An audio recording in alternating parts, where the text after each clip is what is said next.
Olá, sejam todos bem-vindas e bem-vindas a mais um No Tempo do Coronavírus, né? Esse espaço que tem servido para a gente dialogar um pouco, pensar e refletir um pouco sobre a dificuldade e o tempo tão complexo que é o tempo dessa pandemia, né? A Covid-19 não nos vencerá, tenhamos esperança. Óbvio, não nos acomodemos, não afrouxemos as nossas medidas de isolamento, o nosso comportamento de respeito à vida do outro humano, sobretudo os nossos mais idosos, que correm mais riscos, e os médicos e as enfermeiras que estão lá nos hospitais para salvar as nossas vidas. Então, é muito importante que a gente tenha respeito por essas pessoas e, portanto, preservemos um pouco mais, aguentemos um pouco mais essa angústia que é ficar quase que, digamos, presos em casa, né? Mas sabemos que é por uma nobre causa, que é a proteção da vida das pessoas. Nós não queremos colocar no nosso colo a morte de ninguém, né? Eu tenho certeza que tanto você, eu, e os nossos amigos, e os nossos vizinhos, queremos ter direito à vida e queremos a vida do outro. Preservamos a vida do outro, né? E eu estou falando isso porque nós sabemos que muitas vezes algumas pessoas desrespeitam as medidas indicadas pela Organização Mundial de Saúde, né, pelas autoridades médicas e científicas, e ao desrespeitar isso, automaticamente coloca em risco a vida do seu parente, em risco a vida de uma pessoa que não merece morrer, que é aquela enfermeira, que é aquele médico, aquela médica que estão tentando salvar vidas lá no hospital. Bom, nosso tema de hoje é discutir um pouco o porquê o Brasil, ainda bem, não está com tantas mortes quanto outros países. Graças a Deus, graças aos seres superiores que você acredita, que nós acreditamos, cada um acredita num determinado ser superior, né? E continuemos tendo fé no nosso, seja Alá, seja Deus, seja Buda, em qualquer que seja o ser transcendental. Por favor, continue tendo esperança nesse ser superior, porque por sorte e algumas medidas que eu vou explicar, nós estamos com mortes menores do que outros países, óbitos menores. E ainda, infelizmente, ainda temos muitas, né? E a gente não queria ter nenhuma, mas trata-se de uma pandemia, então não tem como ter, infelizmente, alguns danos, né? Bom, vamos discutir então um pouco isso. Perguntou-se por quê? Então vamos lá. Eu digo para você numa primeira problematização. O primeiro fato se deve ao isolamento respeitado pelas pessoas, num primeiro momento, quando o Brasil ia começar a ter uma violência em relação à pandemia da Covid-19, nós tomamos a decisão correta, as nossas autoridades tomaram a decisão correta e radicalizaram com aquelas medidas duras da quarentena ou do isolamento social. Essa foi a primeira causa, o primeiro objeto que gerará para nós essa certa curva um pouco mais tranquila, não tão ascendente, como é a curva dos Estados Unidos, que já está numa vertical absurda. A nossa ainda está tentando manter uma horizontalidade, tá ok? O segundo aspecto se deve ao Sistema Único de Saúde, o SUS. Sim, aquele sistema que a gente tanto xinga, o SUS, lembra? Quando a gente vai no postinho de saúde, não tem médico, ou a gente não tem aquele determinado medicamento naquele momento. Pois é, eu vou te dizer uma coisa muito interessante, espero te decepcionar por um lado, mas te tranquilizar por outro.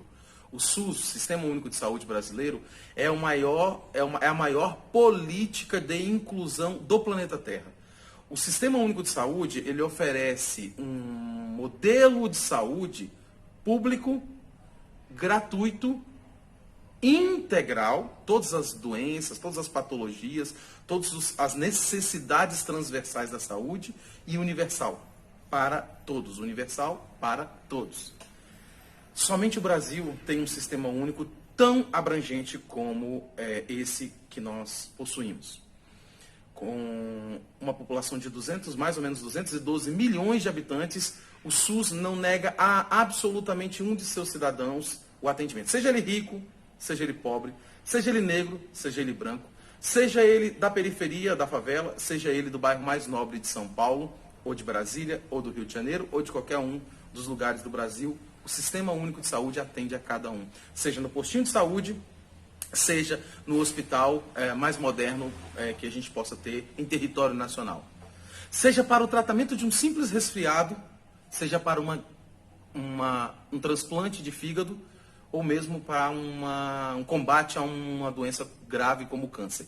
O SUS está ali para te atender. Para te dar a medicação mais simples, a mais complexa, da doença mais crônica, o SUS está ali para te atender.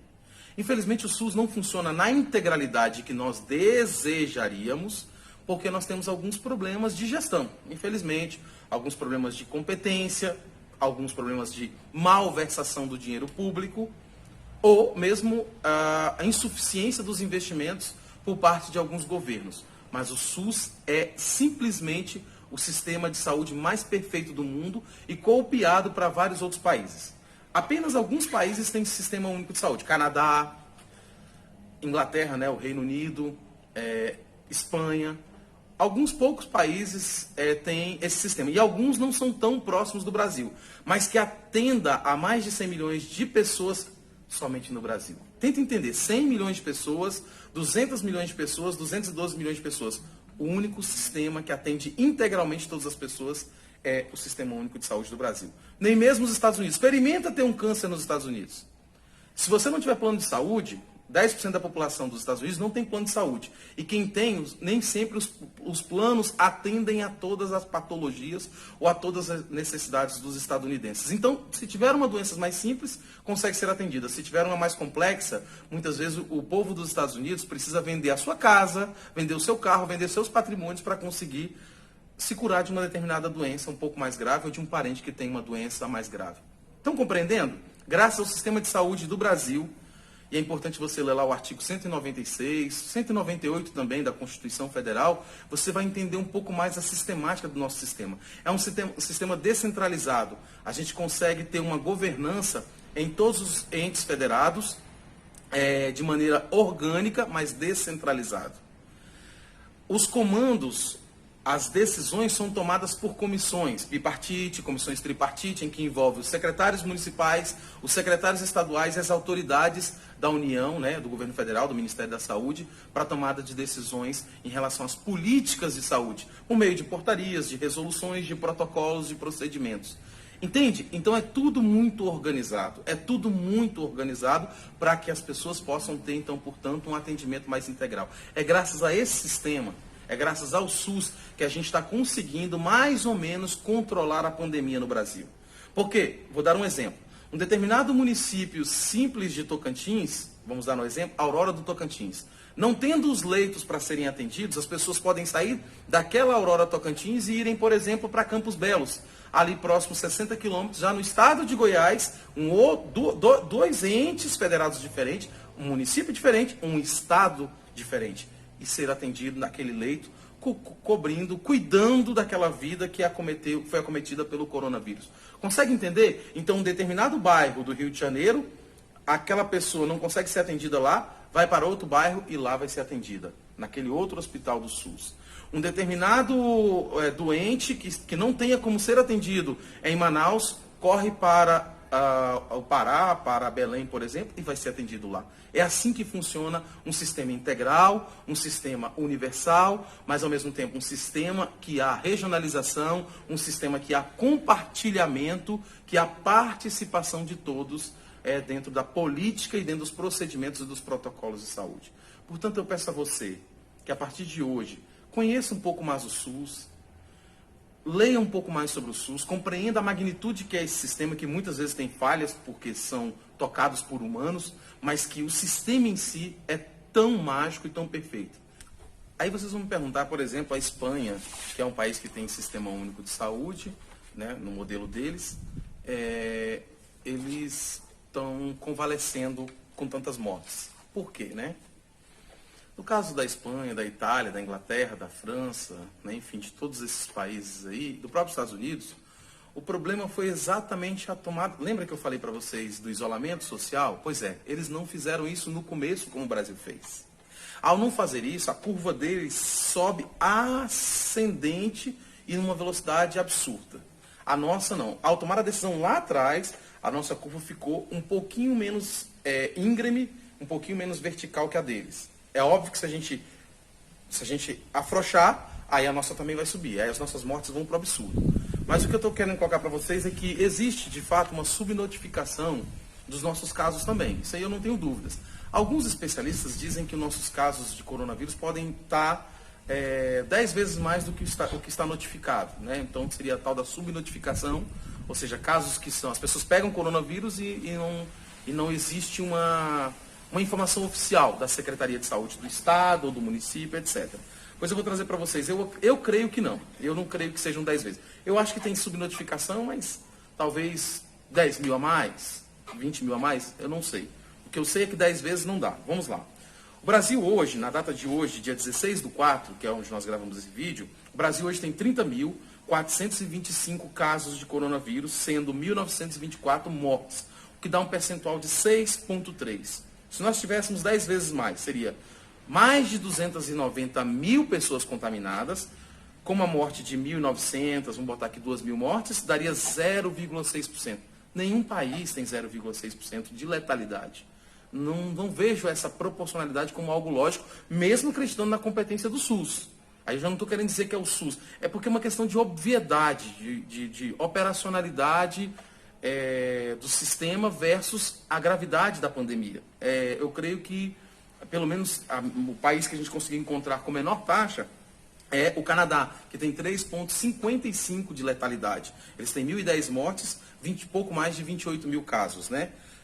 Aliás, a Alemanha está com 2,84% de letalidade. E seria o menor que a gente encontrou dos grandes países. E a França, que seria o maior dos grandes países, com 16,16% de letalidade. Para vocês terem uma ideia. Então, só para a gente poder fazer uma análise. A Itália tem 162.488 vítimas de coronavírus, sendo que foram a óbito 21.067 pessoas, dá 13,01% de letalidade. Estados Unidos, 28.325 mortos, quer dizer, quase tem de mortos o que tem de contaminados no Brasil, que dá uma taxa de letalidade de 4,44% de mortos frente aos casos. Qual é a quantidade de casos de coronavírus? 637.359 pessoas contaminadas de coronavírus. Isso só para a gente dar uma ilustrada de como é que está o panorama. E no mundo? No mundo a gente tem uma taxa de letalidade de 6,67, portanto o Brasil, que tem 6,30, está mais ou menos próximo da taxa de letalidade do mundo. Hoje no mundo temos 2.090.110 pessoas contaminadas, 139.469 pessoas que infelizmente perderam as suas vidas vítimas do coronavírus. Percebe que o percentual de letalidade no mundo é o mesmo do Brasil. Portanto, eu creio que a nossa subnotificação, ela existe, mas ela não é tão absurda assim. E volto a dizer, isso se deve a dois fenômenos. Isolamento social, feito com rigidez pelos governadores, pelos prefeitos. Não ouçamos o presidente da República porque ele não está respeitando essa pandemia, está querendo colocar a nossa vida em risco, ele quer afrouxar as medidas de isolamento e vai colocar a nossa vida em risco, mas os prefeitos e os governadores estão sendo mais rigorosos e a população está cumprindo isso. Parabéns para a população que está cumprindo isso, tá ok? O isolamento social, e parabéns para o nosso SUS, nosso Sistema Único de Saúde. Isso é o que está salvando as nossas vidas. Muito obrigado. Fiquem em casa. Se gostaram do vídeo, compartilhe.